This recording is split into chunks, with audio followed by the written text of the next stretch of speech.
Well, following his crash earlier this week, 3 News has learned Browns defensive end Myles Garrett has been stopped for speeding 6 times since 2017.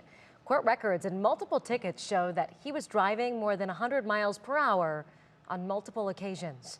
Bree Buckley has been following this story from the start, and she's looking into what this means. Dude, they flipped this thing, I do believe. They tore it up. Court documents obtained by 3 News revealing Myles Garrett's driving history following the shocking crash Monday afternoon. While we don't know if speed played a factor in that crash, the Browns defensive end has been stopped for speeding at least 6 times since joining the team in 2017. 2 of those were within a 24-hour period in September of last year, going 120 and 105 miles per hour on I-71 in Medina County, where the speed limit is 70. In Akron, he was charged with reckless op for driving 100 in a 65. That happened in May of 2020. He pled guilty to speeding, and that charge and another were dismissed. Then in June of 2018, he was stopped for speeding in Delaware County, where the case was dismissed, and he agreed to attend a traffic safety class.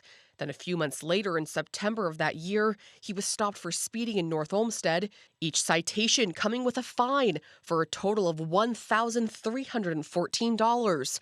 So with all these violations, how does Ohio's point system come into play? In theory, it should be a 4-point suspension for 25 miles an hour over. A lot of times that can be negotiated downwards with local prosecutors, and there may be favoritism getting played for people of prominence.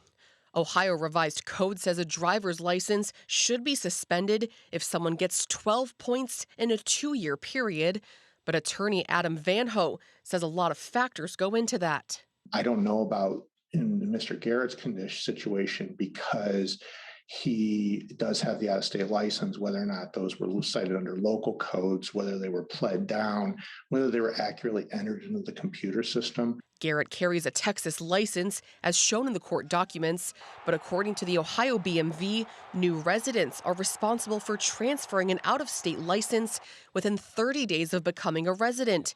Van Ho says this is a good example of why systems should be streamlined across the country. I think this highlights one of the problems when you have people who are going across state lines and you have different systems all around the country for how to deal with these offenses. Now, Ohio State Highway Patrol says they are still investigating and wouldn't tell me if they're looking into speeding as a factor. They say we can expect more information soon. Laura? All right, Bree Buckley live for us tonight. Bree, thank you. Of course.